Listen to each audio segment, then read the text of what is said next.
Hello, how do? Welcome back to Edgar TV. Today we're going to talk about Gary Anderson, the guy I beat with a 170 finish. Of course, I had to drop that in there nice and early.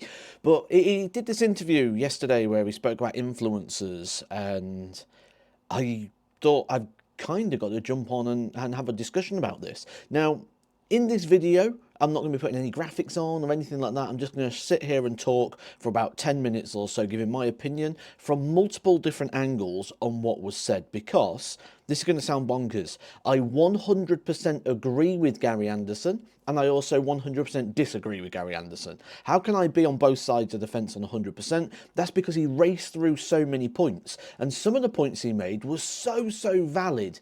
However, some of them I think might have been a little bit outdated. So we're going to pick up on both of those and discuss and break it down from multiple angles, and also a little bit of insight here. As someone who sort of works within the industry, as a commentator, as a pundit, has worked as a player, still loosely plays from time to time, but also you may not know that I am also the head of the Mission Content Creators Program, where basically I represent Mission within that content space, and I look for content creator partners to come and work with Mission as a brand, and the sort of things I look for might also be quite interesting in this video.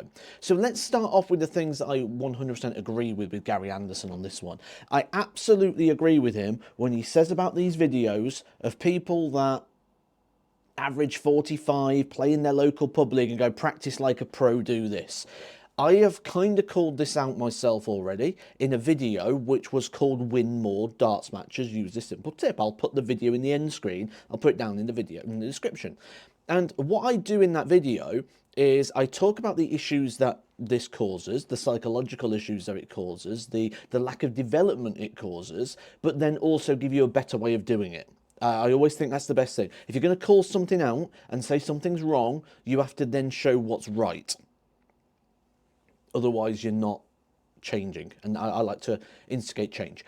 So I absolutely 100% agree with Gary on this one. There is a lot of terrible advice out there. There are people giving coaching advice.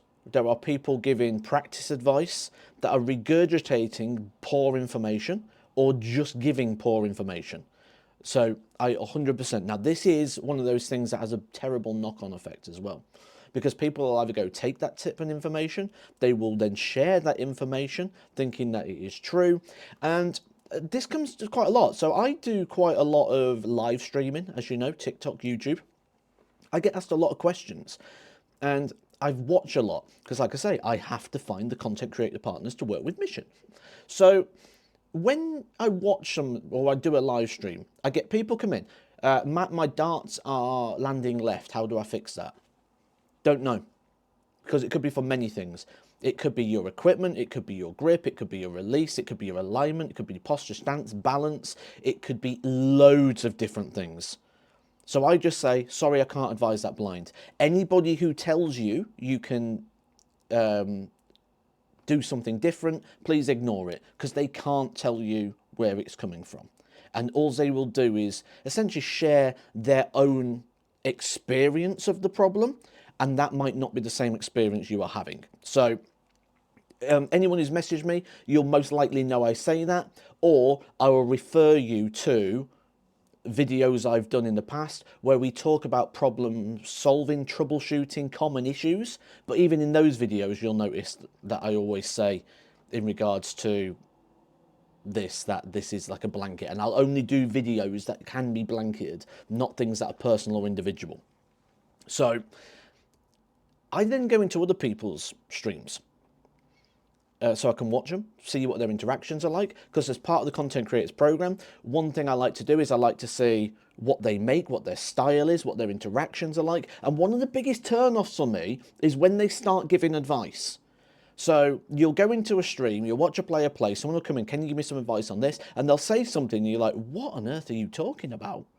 Like, it's absolute gibberish. So that's it, straight off, not on the plan, because that's not someone we want to be working with. So absolutely, I 100% agree with that. The other one is coaching. I'm very passionate about my darts coaching and about my coaching. That's due to the fact that I have a degree in sports science. I have a level 3 in sports psychology.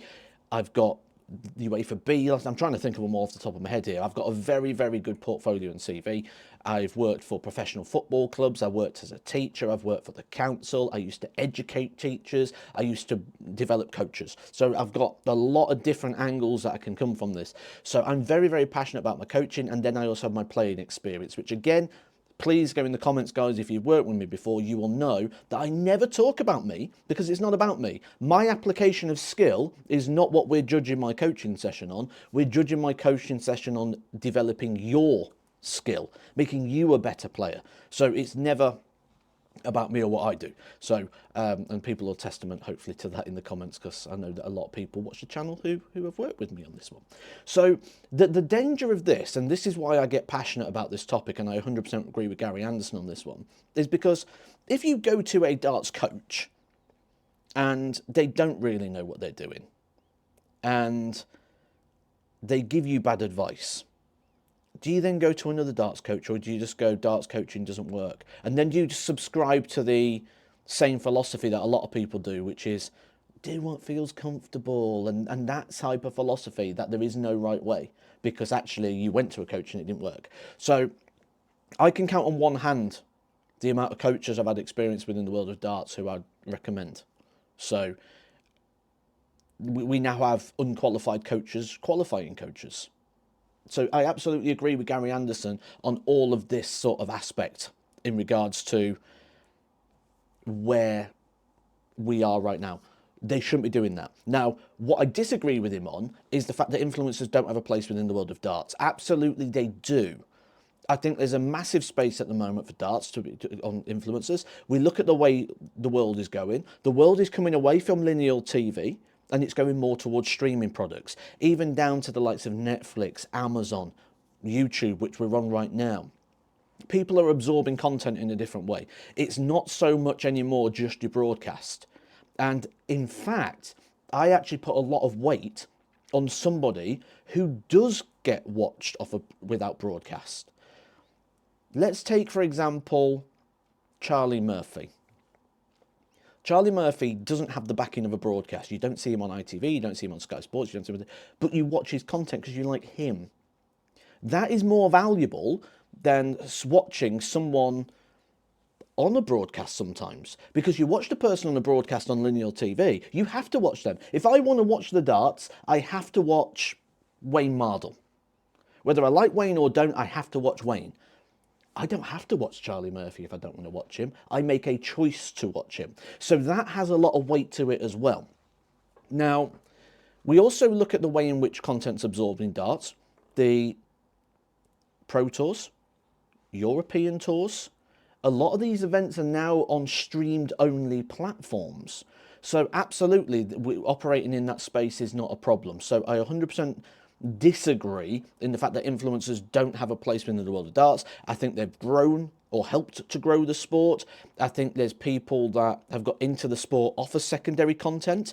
I'm a massive wrestling fan. I watch more secondary content, which is podcasts, reviews, things that happened 10 years ago. Did you know that I watch a lot more secondary content than I actually watch wrestling in the ring? And that's just, and I know I'm not alone in that in regards to people that prefer absorbing the content in that sort of vlog sort of style, or absorbing it in that sort of, that's the match, but what did I do before the match? What did I do after? How did I prepare for it? How did I get that performance? All those different things going into that as well. So absolutely, that's where I say I 100% disagree. I also go back to agreeing with him in the fact of, I think a lot of this is done in regards to selling of equipment. I'm one who personally will not advertise anything that I don't 100% agree with or use. And I've been told before I'm stupid for doing this. I've been told I cost myself a lot of money by not doing this, because just because I don't like it doesn't mean that you won't like it, and my job's to show you something. That's what I'm told all the time. But for me, I just cannot say, well, I don't really like it myself, but you might like it. No, I have to like it myself in order to do so, which is why I only advertise things like the Mission Samurai board. I don't advertise all products because I don't like all products, but I certainly like the board. I certainly like the Matt Edgar darts in 23, 21, 25 grams. So there's all these different things. But I don't know where the pricing comes from. This is where, again, I think some of this may have been a little bit misdated, because when we look at the pricing, he said some kids can go pick up a set of darts, 10, 20, 30, 40, 50 quid. We saw a recent product launch from a major brand that had brass darts that wasn't at that £10 price mark and barely was at the 20.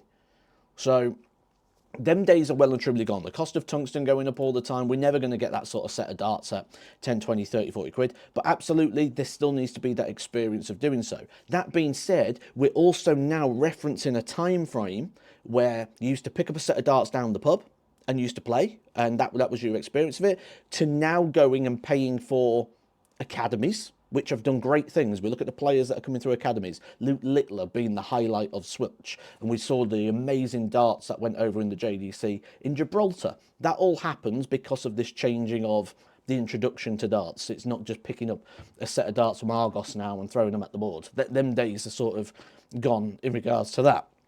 So, in summary, I think he made a lot of good points. My main thing, and this is what I talk to a lot of people about when I'm talking in my official capacity, is people just stay in their lane, shall we say, is the best way of doing this. If your experience, and I tell you a great experience, a great example here, Jodie, my partner, she started doing a TikTok channel, and people come and ask her for advice, and I said, never give advice.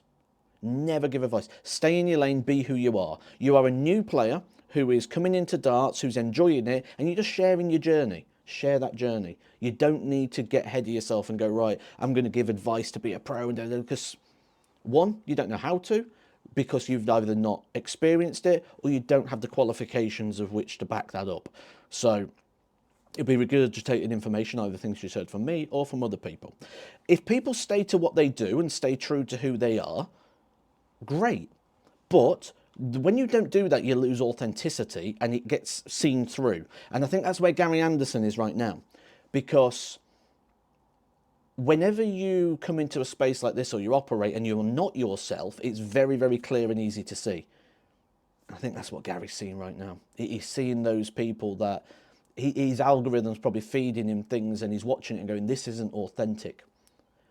And that's where this reaction came from. There is an awful lot of really, really great people operating in this space. There is an awful lot of people doing an awful lot of great work for darts. Yes, there are people that are in it for the wrong reasons. They will dwindle out very, very quickly.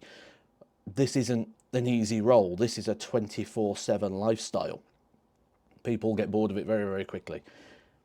Gary, you're spot on in regards to people shouldn't be giving out tips if they don't know what they're talking about. But I have to disagree in the fact that there isn't a space for influencers. There absolutely is. There is absolutely a space for content creators. I think it's growing the game unbelievably. And essentially now I'm going to hand it over to you. I'm going to see you guys down in the comment section. I'll be really, really interested to know what the reaction is to this from Gary. Hope you've enjoyed this video. If you have, hit the like and don't forget, subscribe. And I'll put that video on the screen down in the description for you right now. Catch you soon.